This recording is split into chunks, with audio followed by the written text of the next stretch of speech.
Hello students, welcome to edu মন্ত্র channel. Edu মন্ত্র আরআরবির জন্য যে নতুন চ্যানেলটি খোলা হয়েছে সেখানে আমরা আজকে একটা নতুন সিরিজ শুরু করতে চলেছি, যেখানে important topics for RRB exams এইগুলোকে মাথায় রেখে আমরা সিরিয়ালি সিস্টেমেটিক্যালি অর্গানাইজড ওয়েতে টপিকগুলোকে ডিসকাস করব। এই সিরিজটা শুরু করার পেছনে লজিকটা কি?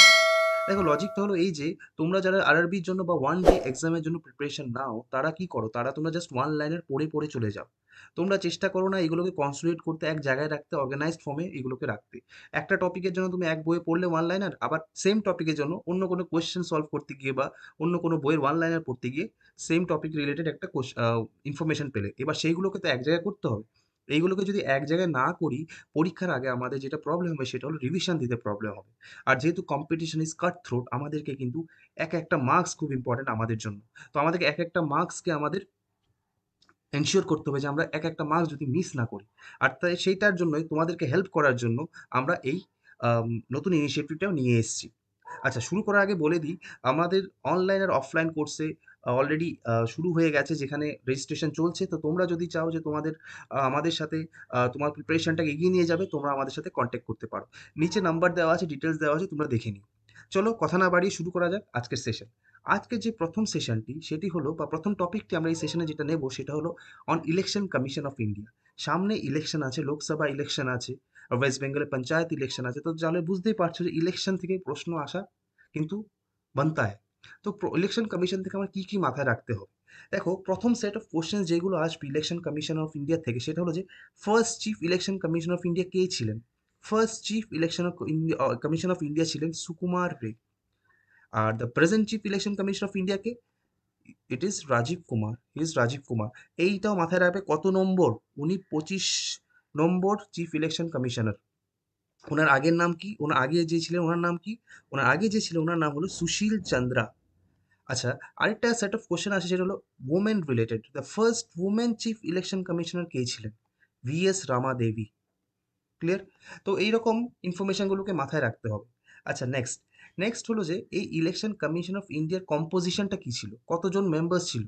আচ্ছা দেখো, 1950 সালে যখন কনস্টিটিউশন তৈরি হয় বা constitution came into force, constitution লাগু হয়, তখন সেই দিন থেকে মানে 26শে জানুয়ারি 1950 থেকে শুরু করে 15th অক্টোবর 1989 অবধি আমাদের একজনই চিফ ইলেকশন কমিশনার ছিলেন, বা একজনই ইলেকশন কমিশন অফ ইন্ডিয়ার মেম্বার ছিলেন।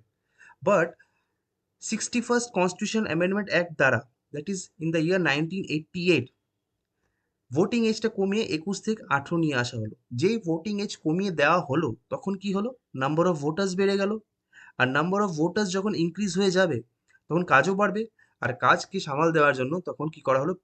3জনকে নিয়ে রাখা হলো এই ইলেকশন কমিশন অফ ইন্ডিয়াতে। তো এখন মেম্বার্স হলো কত? 3জন।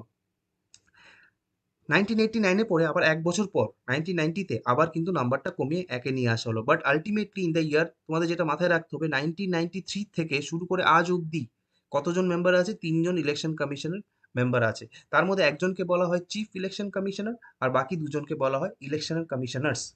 আচ্ছা, এবার ওদেরকে অ্যাপয়েন্ট কে করে? এই ইলেকশন কমিশন অফ ইন্ডিয়ার যে টিমটা, এই 3জনকে কারা কারা অ্যাপয়েন্ট করে? দেখো, ওনাকে অ্যাপয়েন্ট করে কে? প্রেসিডেন্ট অ্যাপয়েন্ট করে। ওনাকে প্রেসিডেন্ট অ্যাপয়েন্ট করলেও ওনাকে রিমুভ করার কিন্তু প্রেসিডেন্টের কাছে পাওয়া নেই। ওনাকে রিমুভ করবে কে? ওনাকে রিমুভ করবে পার্লামেন্ট। স্পেলিংটা ভুল আছে, পার্লামেন্ট। পার্লামেন্ট ওনাকে রিমুভ করে। কিভাবে রিমুভ করবে? 2/3 মেজরিটি। 2/3 মেজরিটিতে রেজলিউশনটা বোথ দ্য হাউসেস মানে লোকসভা রাজ্যসভাতে পাস করাতে হবে। 2/3 majority of total strength of the house, সেটাকে কি বলা হচ্ছে? Special majority. এইটাও পরীক্ষাতে জিজ্ঞেস করা হয় যে প্রেসিডেন্টকে হাঁটাবার জন্য কোন মেজরিটিতে পাস করতে হবে। তাহলে মাথা রাখবে কি? Special majority. আর স্পেশাল মেজরিটি না থাকলে জিজ্ঞেস বলবে যে 2/3 majority of the total strength of the house. Total strength কিন্তু মাথায় রাখতে হবে। ক্লিয়ার? আচ্ছা, ওনাকে কি গ্রাউন্ডসে সরানো যাবে?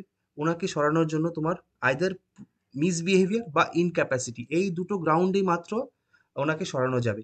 এই যে রিমুভাল গ্রাউন্ডস অফ বা removal procedure of election commission of India, সেটা মিলে যাচ্ছে সুপ্রিম কোর্টের জাজের সাথে। সুপ্রিম কোর্টের জাজকে ঠিক এইভাবেই সরাতে হয় পোস্ট থেকে। তাহলে এইগুলো পয়েন্টস তোমরা মাথায় রাখতে হবে। আর খুব ইম্পর্টেন্ট যে পয়েন্টটা, যে উনি একবার অ্যাপয়েন্ট হয়ে গেলে কতদিন অবধি উনি ইলেকশন কমিশন অফ ইন্ডিয়া পোস্টটাকে ধরে রাখতে পারবে। ওনার টেনিওর হলো 6 বছর বা 65 বছর।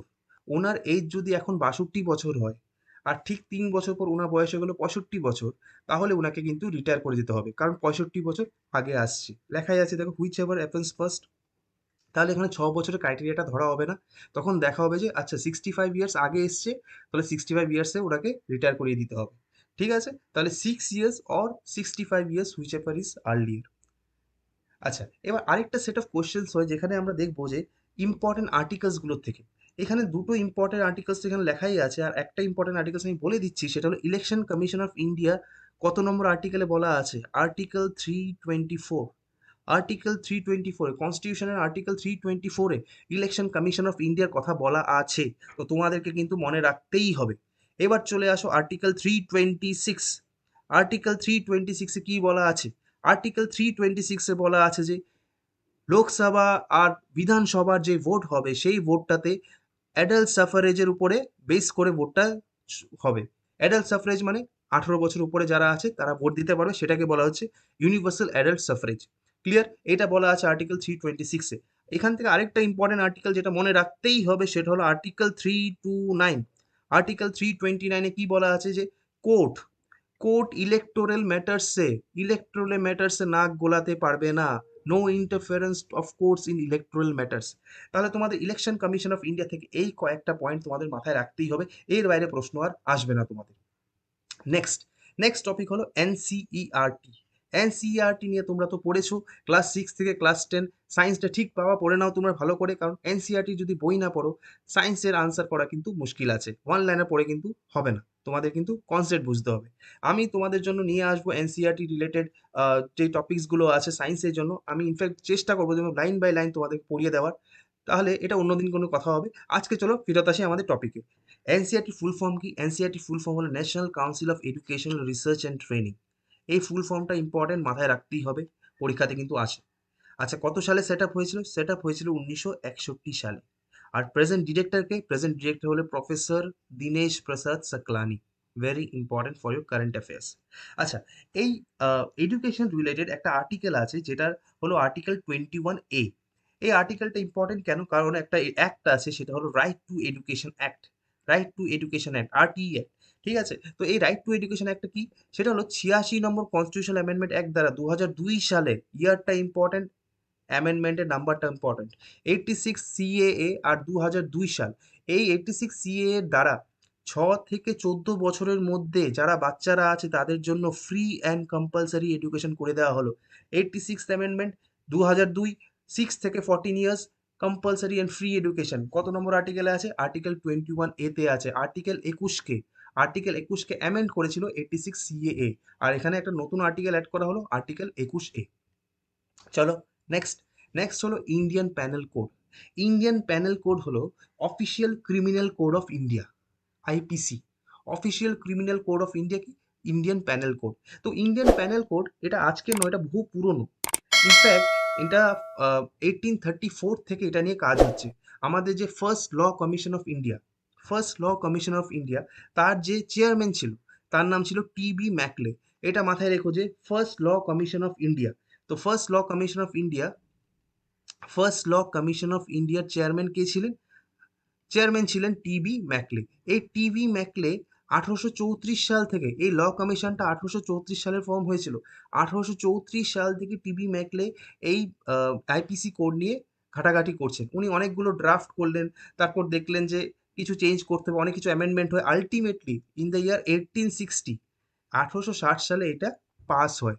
বাট এটা অপারেশনাল কবে হয় বা পরীক্ষাতে কেম ইনটু ফোর্স এই লাইনটা লেখা থাকে, সেটা কবে হলো? সেটা হলো 1862 সাল। তখন ভাইসরয় কে ছিলেন? তখন ভাইসরয় ছিলেন লর্ড ক্যানিং। আচ্ছা, টিবি ম্যাকলের ব্যাপারে আরেকটা কথা বলে দিই। টিবি ম্যাকলে আরেকটা ইম্পর্টেন্ট পয়েন্টের সাথে অ্যাসোসিয়েটেড তিন, সেটা হলো ম্যাকলে মিনিট। এটা হলো ম্যাকলে মিনিট। এই ম্যাকলে মিনিটটা কিসের সাথে অ্যাসোসিয়েটেড? এটা হলো western education in India. Western education in India through English, English medium. এই যে ইংলিশ এডুকেশন বা ইংলিশের থ্রু ইনস্ট্রাকশন, এইটা বলেছিলেন ম্যাকলে। তো এই রেকমেন্ডেশনটা দিয়েছিলেন ম্যাকলে মিনিটে ইন দ্য ইয়ার 1835। ঠিক আছে? আচ্ছা, তাহলে এইটা ছিল ম্যাকলের ব্যাপারে। যাই হোক, আজকে এতটুকুই। এই তিনটে টপিক আমরা পড়লাম, এই তিনটে টপিককে ভালো করে তোমরা মাথায় গেঁথে নাও, এইগুলোকে নোটস সুন্দর করে বানিয়ে রাখো। পরের দিন আমরা নতুন একটা টপিক নিয়ে আসবো, আর তোমাদের ফিডব্যাক সেটা আমাদেরকে নিশ্চয়ই কমেন্ট বক্সে জানাবে। চলো আজকে এতটুকুই রাখছি, ফির মিলেঙ্গে, টাটা।